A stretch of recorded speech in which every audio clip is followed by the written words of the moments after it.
రెడ్డి మరి అడగోలుగా దోసుకొని మన సింగరేణిని దోసుకొని సంపాదించింది. నేను మీ అందరినీ కోరేది ఒక్కటే, ఒట్లు గిట్లు పెట్టుకోకుండ్రి. 5,000 ఒడగొట్టుకోవద్దంటే ముందు దేవుడా ఇది ఉత్తుత్తగా పెట్టుకుంటున్న ఒట్టని మనసులు అనుకోండి, ఇది ఉత్తుత్త ఒట్టని మనసులు అనుకోండి. 5,000 తీసుకోండి, నియత్ మాత్రం తప్పకుండ్రి. వాడిని అడుగుండ్రి కాంగ్రెస్ వాడిని, బిడ్డ 5,000 ఇచ్చినావు ఇంకా 60,000 బాకీ నువ్వు, అవి అడకరాపో రేవంత్ రెడ్డి అని చెప్పుంది. 60,000 అడకరాపోండి రేవంత్ రెడ్డి అని చెప్పుంది. ఇక వచ్చినాకనే ఓటేస్తామని చెప్పాలి. అక్క చెల్లెళ్లకు మోసం, అవ్వ తాతలకు మోసం, మా తమ్ముళ్లకు నిరుద్యోగ యువకులను కూడా మోసం చేసిండు రేవంత్ రెడ్డి. మొదటి ఏడాదిలో 2 లక్షల ఉద్యోగాలు ఇస్తాడు, తిప్పి తిప్పి కొట్టే 10,000 ఇయ్యలే. సింగరేణి ముచ్చట లాస్ట్ లో చెప్తాను, తిప్పి తిప్పి కొడితే 10,000 ఉద్యోగాలు ఇయ్యలే. ఇచ్చిండా? ఏమనంటే 70,000 ఇచ్చినట్టు. కేసీఆర్ నోటిఫికేషన్ ఇచ్చి, కేసీఆర్ పరీక్ష పెట్టి, కేసీఆర్ ఫలితాలు ఇచ్చి, కేసీఆర్ ఇచ్చిన ఉద్యోగాలకు ఇక కాయిదాలు వచ్చి నేను ఇచ్చిన నా ఖాతాలు వేసుకుంటాడు. ఈయన ఎట్లున్నాడంటే మంది బిడ్డని కూడా నా బిడ్డ అని ముద్దించుకునే రకం ఈ కేసు. నీ ముఖానికి నోటిఫికేషన్ ఇచ్చినవా? మొదటి ఏడాది 2 లక్షల ఉద్యోగాలు ఇస్తాను, మా చెల్లెళ్లను మా తమ్ముళ్లను మోసం చేసినావు. ఆ నిరుద్యోగ యువతి యువకులకు ముక్కు నేలకు రాసి క్షమాపణ చెప్పాలి మిస్టర్ రేవంత్ రెడ్డి. ఏ ముఖం పెట్టుకొని ఇప్పుడు మున్సిపల్ ఎన్నికల ఓట్లు అడుగుతావు అని నేను అడుగుతా ఉన్నా. మా అక్క చెల్లెళ్ళు ఉన్నారు, ఆడవిళ్ళ పెళ్లి పెట్టుకుంటే 1,00,000 రూపాయలు రాలేదా అమ్మా? కళ్యాణ లక్ష్మి కేసీఆర్ ఇచ్చిండా లేదా?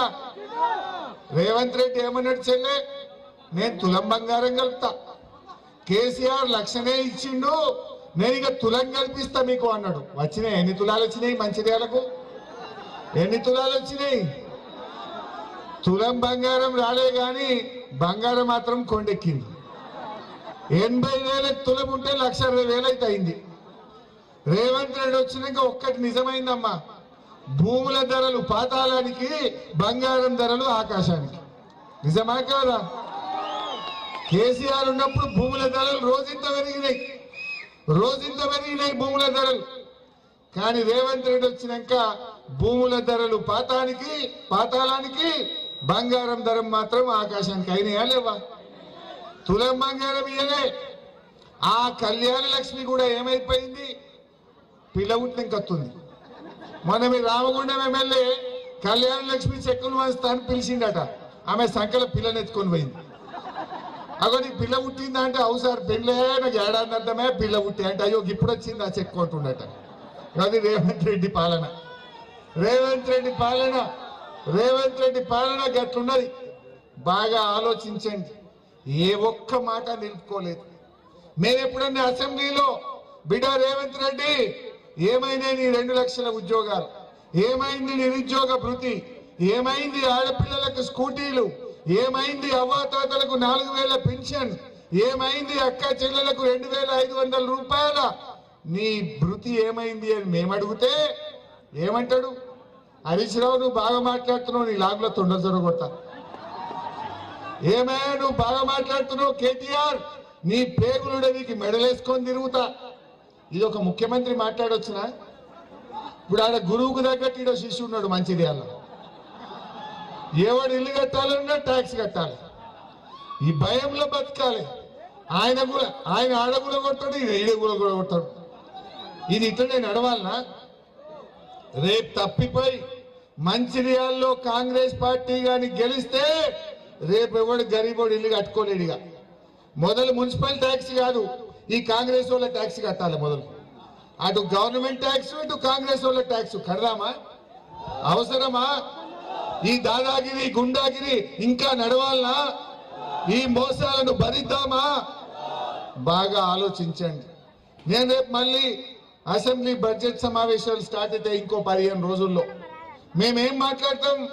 రేవంత్ రెడ్డి నిన్ను మంచిర్యాల్లో అక్క చెల్లెళ్ళు 2,500 మహాలక్ష్మి పైసలు ఇయ్యలేదని నీ కర్రు కాల్చి వాత పెట్టిన బిడ్డ, ఇప్పుడన్నా ఇస్తావా ఇయ్యవా అని గల్ల పట్టుకొని అడుగుతాం.